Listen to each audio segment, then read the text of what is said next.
El Ministerio de la Enseñanza y la Evangelización, Jesús Soberano Señor, presenta Palabra de Iluminación con el Maestro de las Sagradas Escrituras, Dr.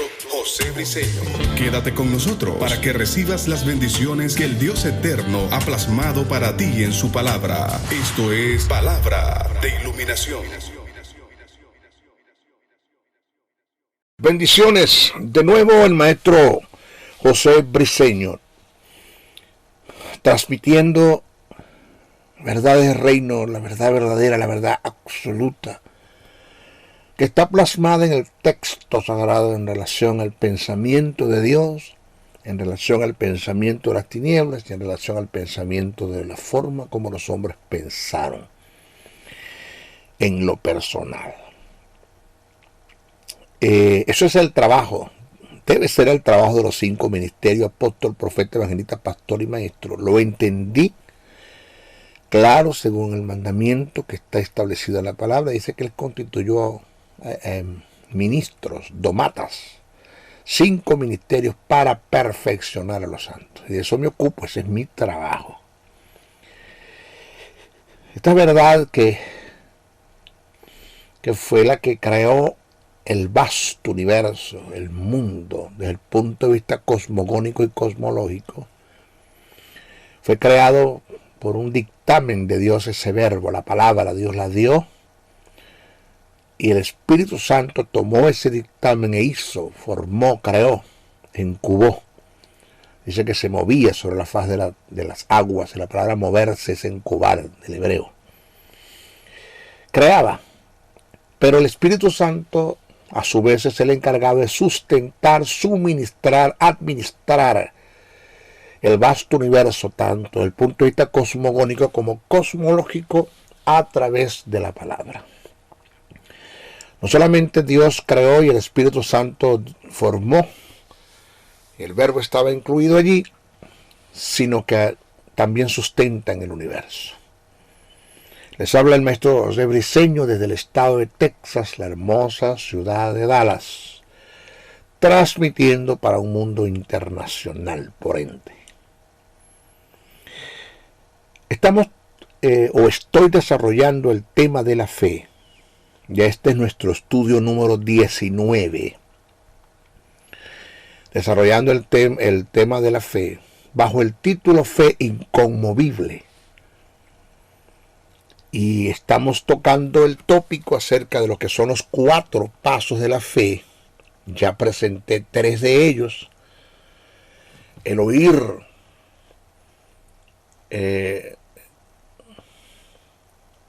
pasos que se dieron en la mujer del flujo de sangre, según lo que está escrito en Marcos 5:25. El oír, aceptar, confesar y actuar. Ya presentamos el oír, que es uno de los pasos fundamentales para que la fe se desarrolle y se manifieste, ya que no podemos creer o darle credibilidad, confesar y actuar sobre lo que no hemos oído acerca de la palabra de Dios. Y esto se debe a que la fe tiene su fundamento en lo que Dios ha dicho y ha establecido en su palabra. Del oír depende los demás pasos. Jesús dijo: el que tenga oídos para oír, que oiga. Eso está en Mateo 11:15. Muchos de nuestras iglesias escuchan, pero no oyen. El oír equivale al conocimiento que tengamos de la palabra y la atención a ella. Y esto lo presenta el Pablo en una de sus cartas. Dice Gálatas 3:2: esto solo quiero saber de vosotros, ¿recibisteis el Espíritu por las obras de la ley o por el oír con fe? El oír es algo más que escuchar. No se limita al oído físico, tiene que ver con percibir con el corazón, aceptar con el entendimiento. Alguien presentó un eslogan o un dicho. Dijo que para mirar al cielo tengo que observarlo unas cuantas veces para poder verlo. Porque podemos o tener nuestra mirada en el cielo y tener la vista en otras cosas. Y esto lo presento como verdad paralela. Por igual podemos estar escuchando algo y no oír nada. Entonces es por esto la causa, como principio sine qua non, que el oír no se limita al oído físico, sino a la atención y a la diligencia que tengamos de aquella información que percibimos a través de los sentidos físicos en relación con la palabra de Dios. El oír tiene que ver con el conocimiento y la comprensión que viene como producto del escudriñar, el indagar, el investigar, la búsqueda, la meditar, estar atento y diligente, ser amante de la verdad y apropiarse de ella. Eso nosotros lo presentamos. Después presentamos el aceptar. Yo oigo la palabra, ahora me toca es aceptar, sin vacilar, será o no será, y si no es, y si me pelo, y si no se cumple. Ante una palabra que Dios nos dé, ni dudes, ni opines, ni cuestiones, solamente acéptala tal como está escrita. Dios no miente. Este es el segundo paso. Aceptar tiene que ver con la aprobación, con un secundar, con una conformación. El aceptar tiene que ver con entender que la palabra de Dios no falla. Aceptar tiene que ver con el entender que la palabra de Dios no regresa vacía. Aceptar tiene que ver con entender que Dios no miente. Aceptar tiene que ver con entender que Dios primero deja de ser Dios antes de dejar de cumplir una palabra. Aceptar tiene que ver con el estar persuadido. Observe este término persuadido, que es una convicción interna en el espíritu. La persuasión es interna, es endógena. No estamos hablando de un convencimiento intelectual en el alma, que depende de los sentidos, que cualquier circunstancia negativa se la puede llevar. Puede llevarte a dudar, a cuestionar, a opinar, a entrar en temores, en dudas, en ansiedades. No estamos hablando de ese tipo de convencimiento. Por eso siempre me preguntó una persona, maestro, ¿por qué los apóstoles, todos, solamente Juan fue a la cruz? Solamente Juan fue a la cruz. ¿Por qué todos los apóstoles negaron a Jesús después de haber estado con él 3 años y medio? Presenciaron sus enseñanzas, sus milagros. ¿Qué pasó allí, maestro? Pues mi respuesta a eso es que estaban convencidos en el alma, pero no persuadidos en el espíritu. Hay muchos creyentes en la iglesia que están convencidos en el alma, pero no están persuadidos en el espíritu. Cualquier circunstancia negativa, adversidad, dígase enfermedad, dígase una tragedia en la familia, dígase una muerte prematura de un ser querido, dígase un problema financiero, un embargo, AB, eso los lleva a dudar, a opinar, a cuestionar, a entrar en temores, en dudas, en ansiedades, en incertidumbres, en vicisitudes, en angustia, se enferman. Y para ustedes contar, ¿por qué? Porque estuvieron toda la vida convencidos de las verdades del reino, pero no persuadidos de las verdades del reino. ¿Qué es lo que hace que los discípulos se persuadan de la verdad del reino en relación a Jesús como el Mesías? La resurrección. Oído que cuando Jesús muere, todos se dispersan. Por eso es que se cumplió la profecía, heriréis al pastor y las ovejas se dispersan. Eso se cumplió. Todos se escondieron. Pedro lo negó. Con maldición. Tuvo que maldecir para que le creyeran. Maldito sea, no conozco a ese hombre. Culturalmente, cuando tú maldices para expresar algo o dar una negación o una afirmación, una negación más que todo, cuando maldices antes de la negación, eso era digno de creerte. Según la cultura, por eso Pedro dijo, maldito sea, no conozco a ese hombre. ¿Qué es lo que hace que ellos se persuadan en el espíritu de la verdad del reino hasta el punto que entregaron la vida? Todos, según la historia de la iglesia, todos entregaron la vida. Marcos, que fue un escritor, que no fue discípulo de Jesús, pero fue un escritor, Lucas, Timoteo, todos, Matías, todos entregaron la vida por Jesús, trágicamente. Murieron por la causa. El único que murió de viejo y anciano fue Juan y también tuvo sus consecuencias en la isla de Pasmo. ¿Qué fue lo que los hizo que ellos se entregaran la vida? Estar persuadidos de las verdades del reino. Si usted no está persuadido, o sea, convencido en el espíritu de que eso es una verdad, usted nunca vivirá en paz, confiado en lo que Dios ha dicho y establecido en su palabra, en el decreto de Dios. Porque lo que me va a llevar a mí a tener paz, confianza y seguridad es la fe que deposito en el decreto de Dios y estar persuadido de ese decreto. Dios lo dijo, punto. Dios lo estableció, punto. Dios lo decretó, punto. No hay nadie, nada, ni circunstancias, nada que nos pueda apartar de la fe que depositamos en ese decreto, lo que está decretado en el texto sagrado, punto. Por eso Jesús le dice a Satanás, así lo decretó mi Padre cuando lo tentó, escrito está. Ese término escrito significa así lo decretó mi Padre.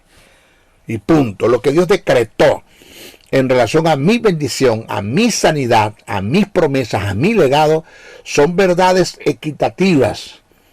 Eso se dio, eso es un requisito sine qua non, eso es una verdad que está establecida en el texto sagrado. Una verdad absoluta, una verdad verdadera, un pensamiento de Dios que no cambia. Eso está allí y nadie tiene por qué cambiarlo, ni alterarlo, ni quitarlo. Eso está allí así.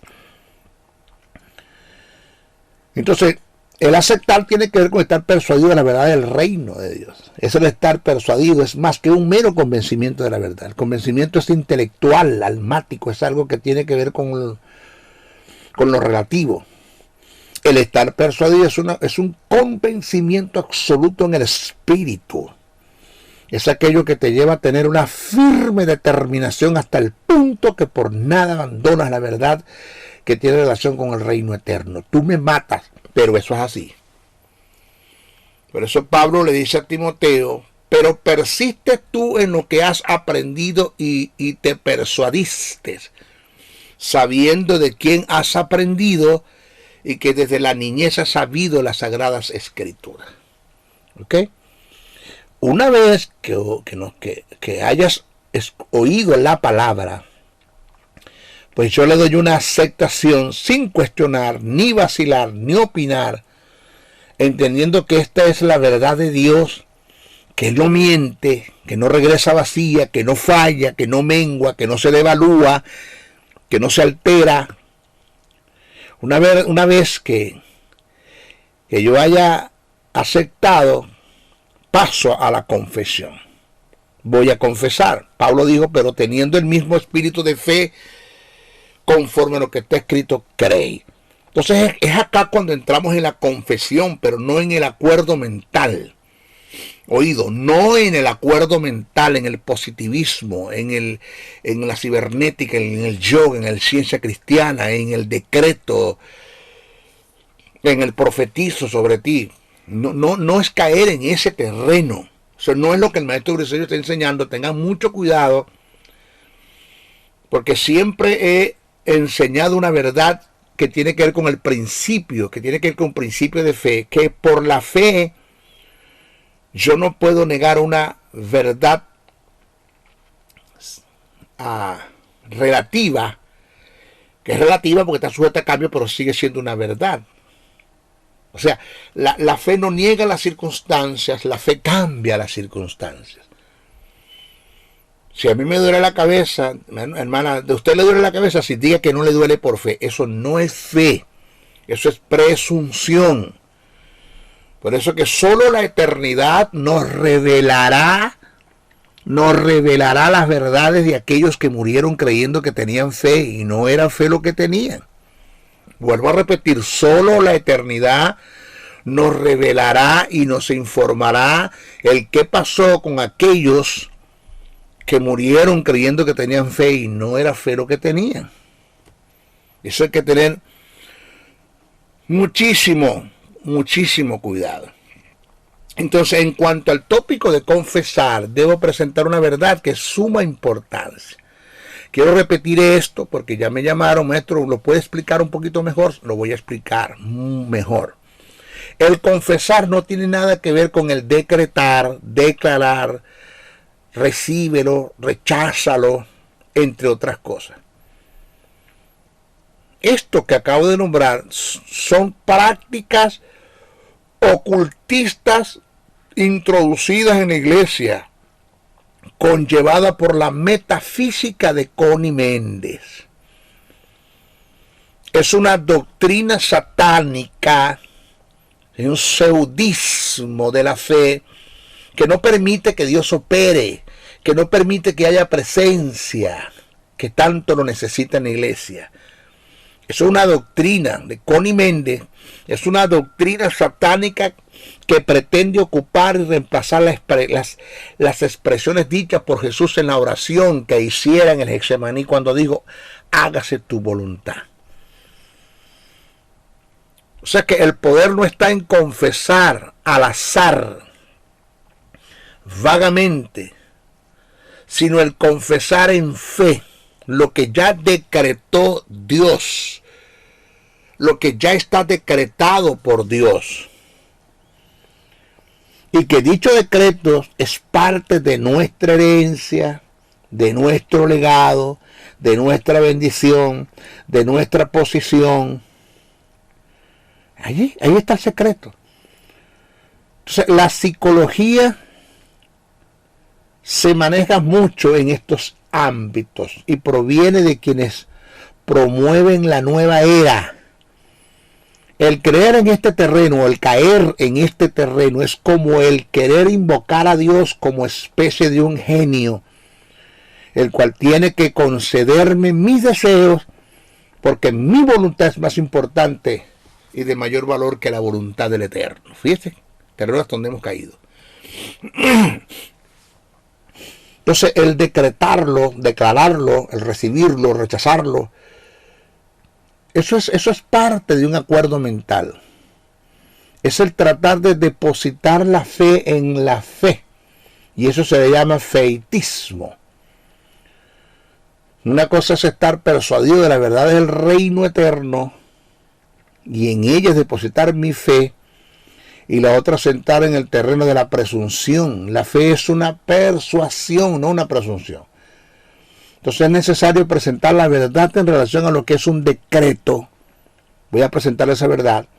Y lo que indica el decretar para poder notar la gran diferencia que hay entre lo que es el decretar y el confesar. Fíjense que el decretar, me hago una pregunta, ¿no? A razón de los que me están escuchando. ¿Podrá y estará autorizado un hijo de Dios para estar decretando lo que no está establecido y registrado por inspiración divina en los textos sagrados o en el texto sagrado? Es la pregunta. Para responder a esta interrogante, porque hay una respuesta clara, precisa, concisa, determinante, debemos hacer un estudio exegético y etimológico de lo que indica y encierra un decreto. Vamos a ver qué es eso de decreto. Decreto, término del griego diatagma, de donde se deriva el término dogma, y denota e indica doctrinas, ordenanzas, estatutos, edictos, que a lo largo pasan a ser mandamientos. En su más alto concepto, un decreto es un principio jurídico equitativo que pasa a ser una ley, sea impuesto o expuesto. Es una ley el cual se debe acatar y cumplir sin ninguna objeción o sin ninguna discusión. Según Lucas 2.1, Hechos 17.7, Hebreos 11.23. Un decreto destaca y muestra el carácter concreto de quien lo estableció. Y a su vez revela la naturaleza de un mandamiento. Esto fue notorio en el concilio de Jerusalén, llevado por los apóstoles mediante el Espíritu Santo, donde se establecieron decretos, el cual quedó establecido en el canon del Nuevo Testamento. Decretos que pasaron a ser mandamientos, el cual la iglesia de los primeros cristianos y en parte la iglesia contemporánea debía y debe sujetarse, someterse y obedecer como ordenanza divina, según Hechos 15, 20 y 29. Ahora, en relación a Dios y a la iglesia como sus hijos, como el cuerpo de Cristo y morada del Espíritu Santo, el único, óigase bien, presta atención, el único que está en la autoridad para decretar y establecer una palabra divina en el cual el creyente debe caminar en fe es el Eterno, más nadie. Bien sea Dios Padre, Dios Hijo o Dios Espíritu Santo. Nadie está autorizado para decretar una palabra en el cual voy a voy o se va a fundamentar la fe. Nadie. Nuestra fe debe estar fundamentada en lo que ya Dios decretó y quedó establecido como un legado, una bendición, una promesa, por causa de mi posición. Entonces, el supuesto decretar sin autoridad divina, oído, el supuesto decretar sin autoridad divina es entrar en el campo de la presunción y a su vez es tratar de ocupar el lugar que solo le corresponde al soberano. Y eso es una influencia satánica, porque eso es lo que Satanás siempre ha querido, ser igual a Dios. Por otro lado, solo el Eterno, en su soberanía, según su naturaleza, su carácter, su obra y su propósito eterno, tiene la autoridad de abolir lo que ya Él decretó. Solo el Eterno. Eso usted lo puede conseguir en Efesios 2:15 y lo puede conseguir en Colosenses 2:14. Jesús en su ministerio, apelando a su divinidad como verbo, cambió, mas no lo anuló el sentido de la inspiración divina que estaba registrada en el canon del Antiguo Testamento, y lo hizo para mejorar la condición del hombre, decretando y estableciendo mandamientos en el carácter de la gracia. Y esto está registrado en Mateos, el capítulo 5, del verso 21 al 37. Si usted analiza, léase bien Mateos, el capítulo 5, verso 21 al 37, usted se va a dar cuenta. Por ejemplo, cuando Jesús dijo: oíste que fue dicho a los antiguos, no matarás, y cualquiera que mate será culpable de juicio. Pero yo os digo, ahí cuando usted consigue el término pero yo os digo, ahí está cambiando el sentido de la inspiración y está dando un nuevo decreto, pero lo está haciendo Jesús apelando a su divinidad, que es el único que tiene autoridad para eso. Busque solo en Mateo 5, 21, 37, va a conseguir varias veces pero yo os digo, pero yo os digo, pero yo os digo. ¿Ah? Ahora, ya hablamos del oír, aceptar y confesar. Cuidémonos con esos, hay que oír, hay que sentarse, hay que analizar, hay que escuchar. Sea como los creyentes de Berea, que escuchan, leen, pero escogieron y por el Espíritu entendieron lo que es de Dios y lo que no es de Dios. Hay que escudriñar, hay que ser amante del estudio de las Escrituras. Dedíquele tiempo al estudio de las Escrituras, el oír, el aceptar, entender que esto es una verdad, el confesar, hablar la palabra, vivir la palabra, querer la palabra, meditar en la palabra. Nunca confesar lo negativo. No estamos hablando de negar la verdad circunstancial, pero sí estamos hablando de confesar la verdad absoluta que produce cambios en la verdad relativa. ¿Ok? No estamos hablando de negar una verdad relativa, sino estamos hablando de confesar, de meditar, de caminar en la verdad absoluta que produce cambios en la verdad relativa. Después que nosotros hemos dado esos tres pasos, el confesar, vamos a hablar acerca del confesar como principio de fe. Vamos a ver esto. Según lo que registran las Escrituras sagradas, vamos a hablar el confesar como principio de fe. No el acuerdo mental, el confesar, no el decreto. El decretar, el confesar. Según lo que registran las Escrituras sagradas, la confesión es un principio de fe. Vamos a analizar algunos pasajes que nos va a mostrar o nos van a presentar acontecimientos que corroboran lo antes dicho, lo que quiero dejar en pie, como el confesar es un principio de fe. ¿Ok? Fíjense que en la carta del apóstol Pablo a los romanos encontramos el principio bíblico acerca de confesar sobre lo que se ha creído y se ha oído. Vamos a analizar el pasaje. Eso está en Romanos, el capítulo 10, verso 9 y 10. Dice el texto, cito: si confesares con tu boca de que Jesús es el Señor, y creyeres en tu corazón que Dios la levantó de los muertos, serás salvo. Porque con el corazón se cree para justicia, pero con la boca se confiesa para salvación. Este principio que usted ve allí, aquí hay un principio de reino que radica. Este principio radica en que todo lo que tú creas o aceptes en tu corazón y lo confieses con tu boca, lo vas a recibir. Te doy ejemplo. Si tú crees y aceptas que Jesús es tu sanador y lo confiesas con tu boca, vas a recibir sanidad.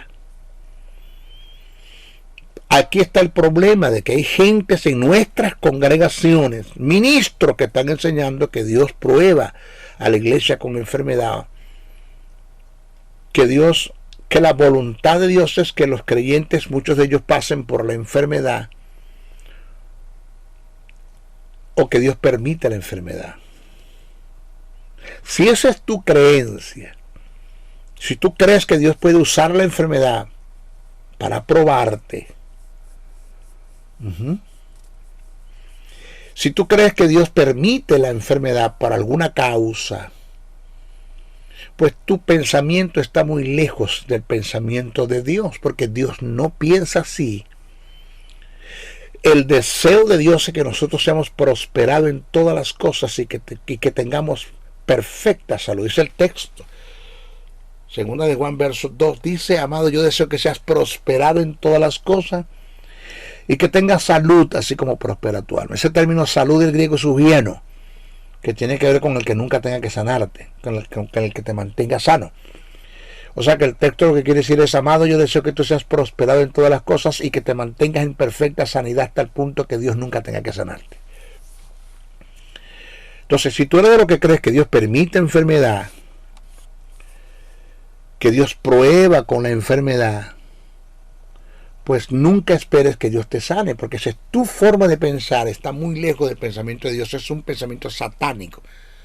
Así quiere Dios, así quiere el diablo, así quiere el diablo que tú pienses, para que nunca recibas un beneficio de Dios, mueras enfermo, en desgracia, confundido, atado, y solo cuando llegas a la eternidad te vas a dar cuenta qué fue lo que pasó.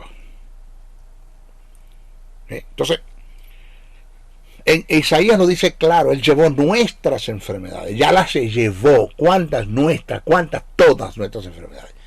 Indica que no quedó ni una para probarnos, ni una quedó para Dios cumplir su voluntad en nosotros, ni una quedó para que Dios la permitiera, ni al diablo, ni a las tinieblas, ni a las circunstancias que vengan sobre nosotros, ni una quedó, todas se las llevó Jesús en la cruz del Calvario.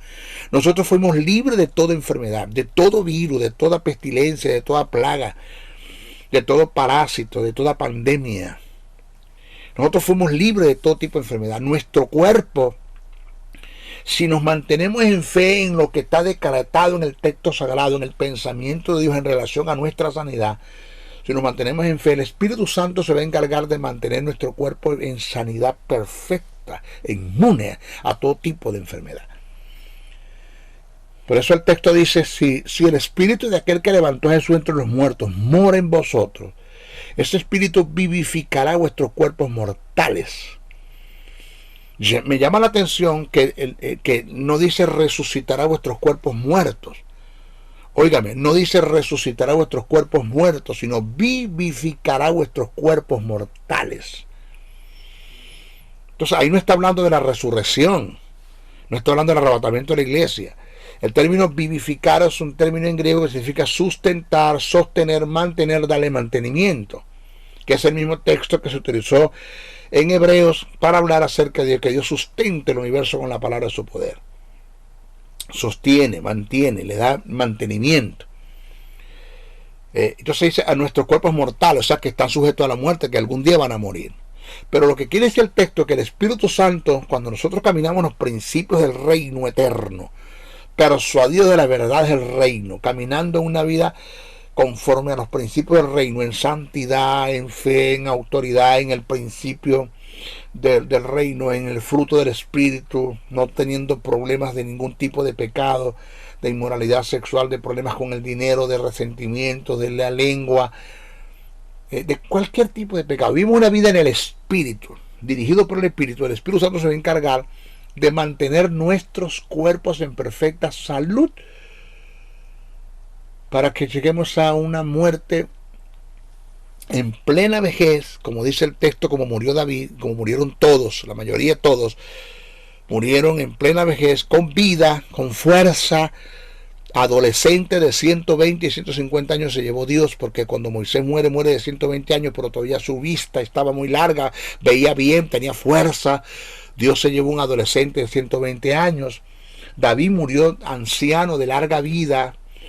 Ese es el propósito de Dios, que muramos ya cuando cumpla Dios su propósito. Nosotros muramos, partamos con el Señor, pero no morimos de una maldita enfermedad, de una tragedia, de un accidente, sino morimos. Si no morimos por causa del reino, pues morimos al finalizar Dios su propósito en el reino eterno en nosotros. Pero el Espíritu Santo se va a encargar de sustentar nuestra vida, mantener nuestro cuerpo inmune a todo tipo de bacterias, parásitos, virus, y para usted de contar. Ese es el pensamiento de Dios. Entonces yo debo ¿qué? Confesar lo que está escrito. ¿Ves? Entonces el principio indica que todo lo que tú confieses, todo lo que tú crees y aceptes en tu corazón y lo confiesas con tu boca, lo vas a recibir. Si tú crees y aceptas que Jesús es tu sanador y lo confiesas con tu boca, vas a recibir sanidad. Si tú crees y aceptas que Jesús es tu proveedor y lo confiesas con tu boca, vas a recibir la provisión, cualquiera que sea, cualquiera la demanda que tengas, el Señor se va a encargar de proveerte, de sustentarte, de sostenerte.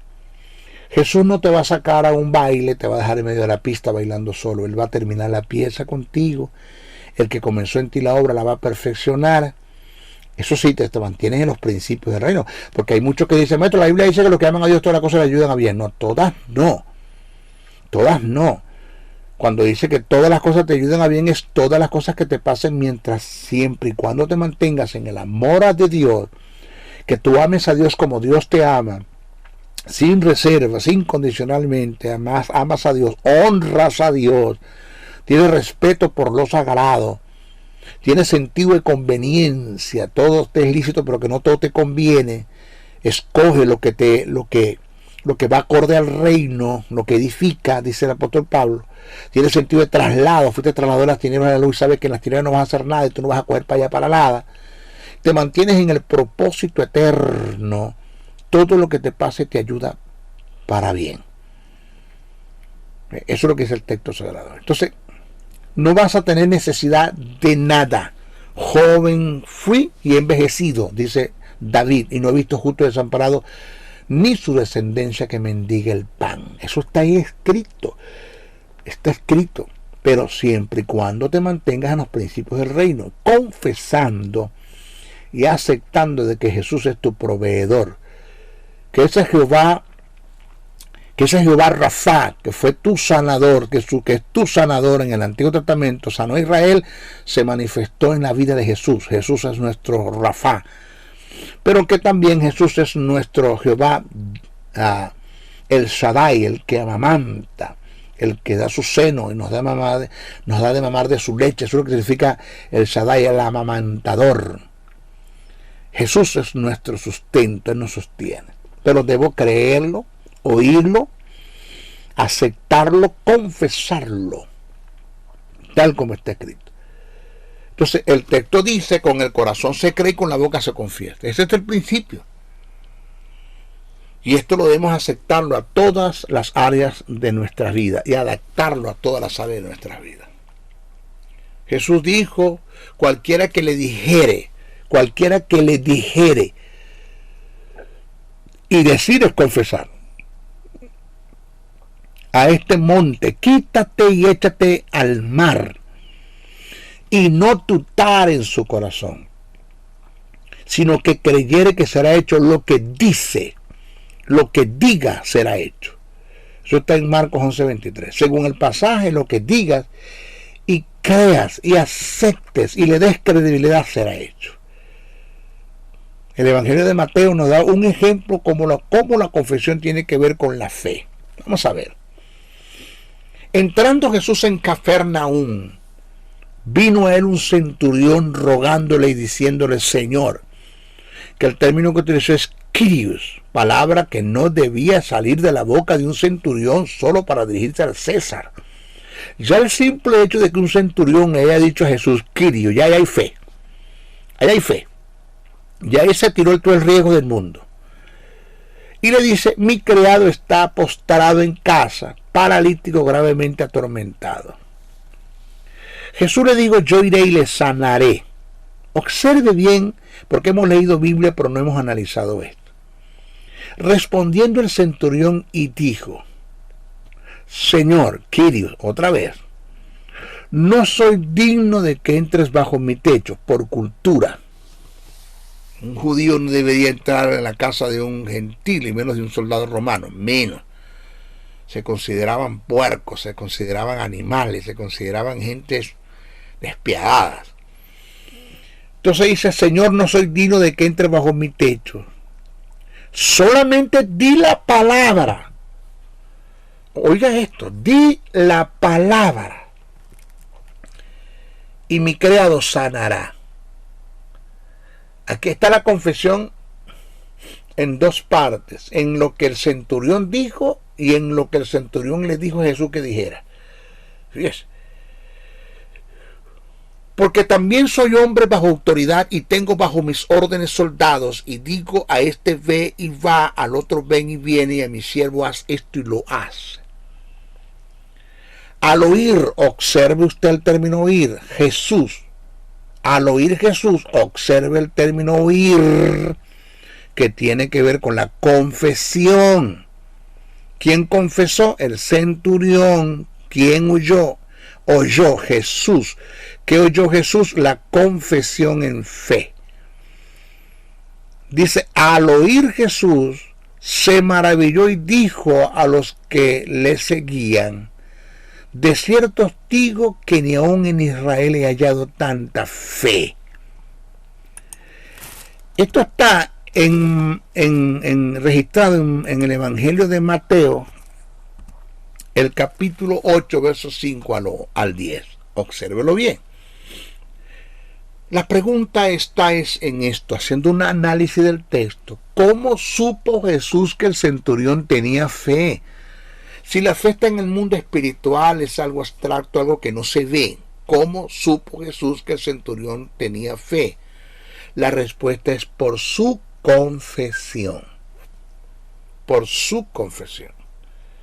Entonces, cuando analizamos el caso, cuando analizamos este caso que acabo de presentar, nos podemos dar cuenta que la confesión tiene mucho que ver con la fe. Pero cuando analizamos el caso de la mujer cananea, tomando en cuenta el Evangelio de Mateo y Marcos en forma paralela, podemos percibir que Jesús se percata de la fe de la mujer por su confesión. Usted vaya a Mateo 15, 21, 28 y después se va a Marcos 7, 24, 30. Según estas dos versiones, Jesús le dijo a la mujer: por lo que has dicho, grande es tu fe. Por lo que has dicho, grande es tu fe. Cuando analizamos el caso de la mujer que tenía el flujo de sangre, tomando en cuenta las culturas, óigase bien, vamos a las culturas, porque nosotros tenemos que cuidarnos de leer la Biblia bajo nuestras culturas, bajo nuestras culturas occidentales. Vamos a leerla bajo las culturas orientales, tal como se escribieron. Entonces, cuando analizamos el caso de la mujer que tenía el flujo de sangre, tomando en cuenta las culturas, podemos inferir fácilmente que esta mujer tenía una fe impresionante. Impresionante. Se tiró a la vida. Se tiró a ser lapidada, a ser apedreada. ¿Por qué? Lo voy a explicar. Toda persona que era inmunda y su inmundicia estaba oculta, el caso de esta mujer, que es un flujo de sangre vaginal, debía vociferarla con el fin de que nadie se le acercase y evitar tener roces para no contaminarse. Para no contaminar a nadie con su inmundicia, ella debería de confesar su inmundicia. Soy inmunda, soy inmunda, soy inmunda, soy inmunda. Solo al confesar la inmundicia, pues ya, aunque la gente no veía su inmundicia, ella confesaba la inmundicia porque era oculta. Entonces, la persona que no vociferaba su inmundicia y era descubierta de ella, de dicha inmundicia, era merecedora de la pena capital. En este caso, la lapidación. La inmundicia de esta mujer estaba oculta, ya que se trataba de un flujo de sangre. Fíjese esto, la fe en su confesión. Esto yo lo leí y yo dije, bendito Señor, ¿y esto qué es? ¿Qué verdad eterna hay aquí dentro de este pasaje? La fe en su confesión estuvo en que sobre todos los riesgos que se dieron, en vez de vociferar su inmundicia, confesaba. El texto dice que decía y confesaba su sanidad. Porque decía, si tan siquiera tocase el manto, seré sana. Si tan siquiera tocase el manto, seré sana. Si tan siquiera tocase el manto, seré sana. No decía, soy inmunda, soy inmunda, soy inmunda. No, si tan siquiera tocase el manto, seré sana. Si tan siquiera tocar el manto, seré sana. Esta mujer oyó hablar de Jesús, aceptó el testimonio de Jesús, confesó su sanidad, si tan siquiera tocase el manto, seré sana, y actuó porque tocó el manto y fue sana. Que es nuestro paso número 4, que lo vamos a explicar ahora, después de el texto en Marcos, el capítulo 5, versos 27 y 28 dice, y cuando oyó hablar de Jesús, vino por detrás entre la multitud y tocó su manto, porque decía, si tocare tan solamente su manto, seré salva. Señores, nuestra fe o nuestra incredulidad se determinan por nuestra confesión. Se descubren y se determinan por nuestra confesión. Nuestra fe o nuestra credibilidad se descubre y se determina por nuestra confesión. ¿Se acuerda? Lo que yo confiese, yo emano. Si soy una persona llena de fe, confiado en la paternidad de Dios, en el cuidado de Dios, en el amor de Dios, en la protección de Dios, en lo divino de Dios, en la bendición de Dios, en el legado que Dios me ha dado,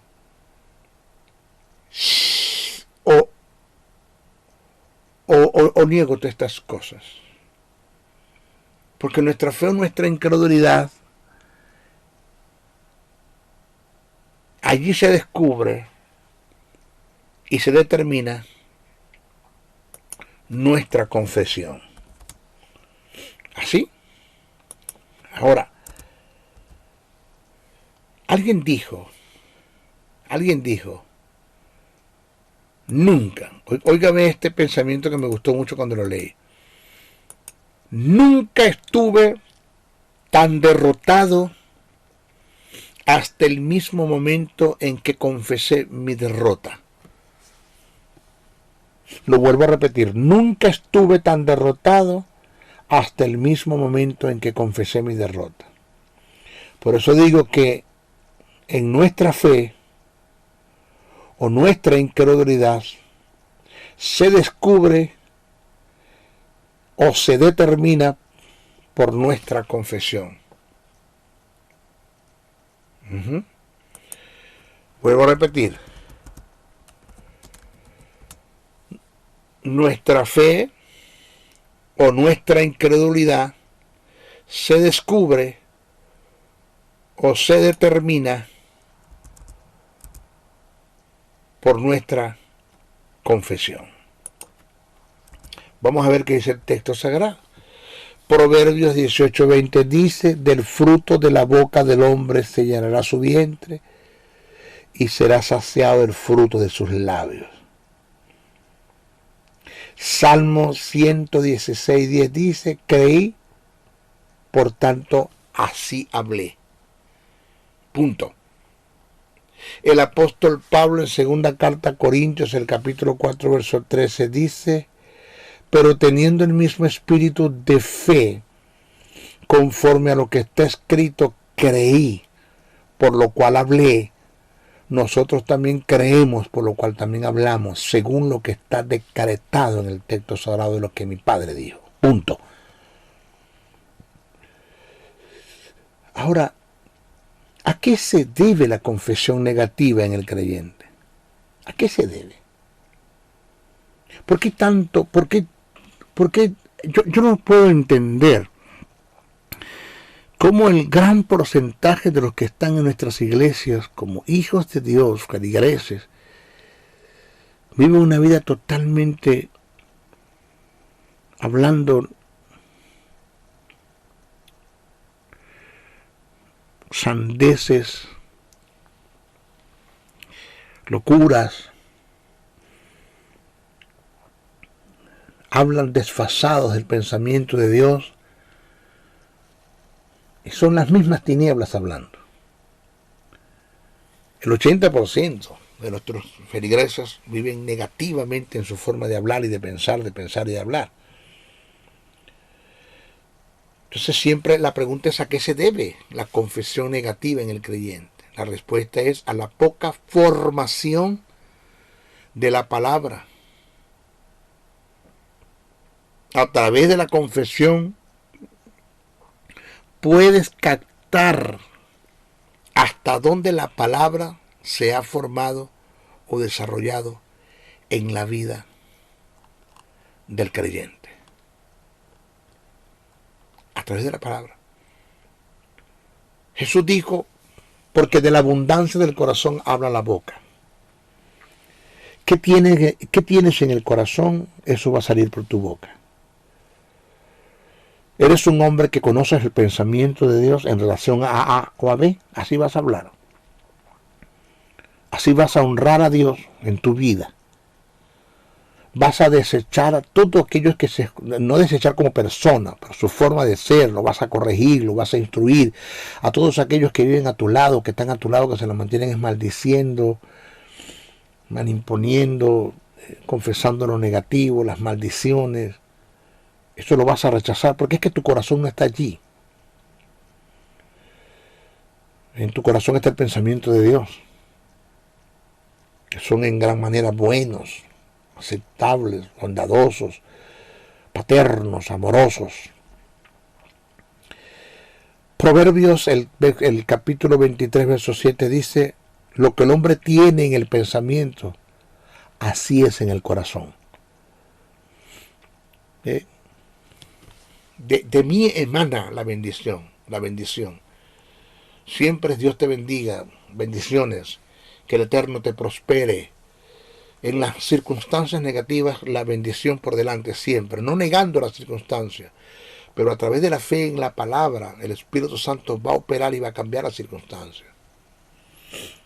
Entonces, según estos dos pasajes que acabamos de presentar, cuando Jesús dijo: porque de la abundancia del corazón habla la boca, y el Proverbio 23:7 dice: lo que el hombre tiene en el pensamiento, así es en el corazón.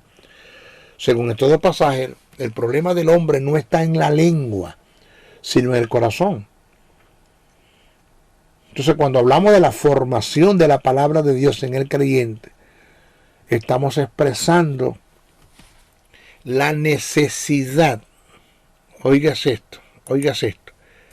Estamos expresando la necesidad de un cambio de carácter y conducta que correspondan con la condición espiritual interna, a fin de que pueda darse conformidad moral con la palabra y que de ello dependan nuestras acciones y nuestras confesiones.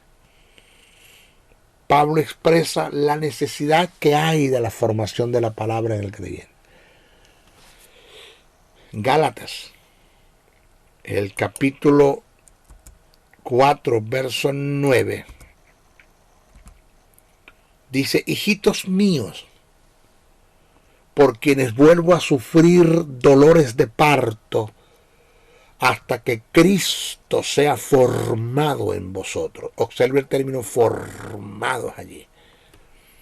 Ese verbo. El término griego que el apóstol Pablo utilizó para hacer referencia a la formación es morfo. Según los valores etimológicos del término, se dice de aquello que se viene desarrollando en el interior de algo, de alguien, y que con el tiempo tiende a tener su manifestación. Ejemplo, el niño en el vientre de la mujer. Entonces, el deseo de Pablo es que la palabra llegue a ser uno con el creyente, ya que de todas sus acciones y sus confesiones están en proporción directa con la formación que haya tenido el alma, producto de la iluminación, por la revelación que ha tenido el espíritu renacido de la palabra de Dios. De modo que, de acuerdo a su formación en el alma, así será su confesión. ¿Qué tienes tú en el corazón?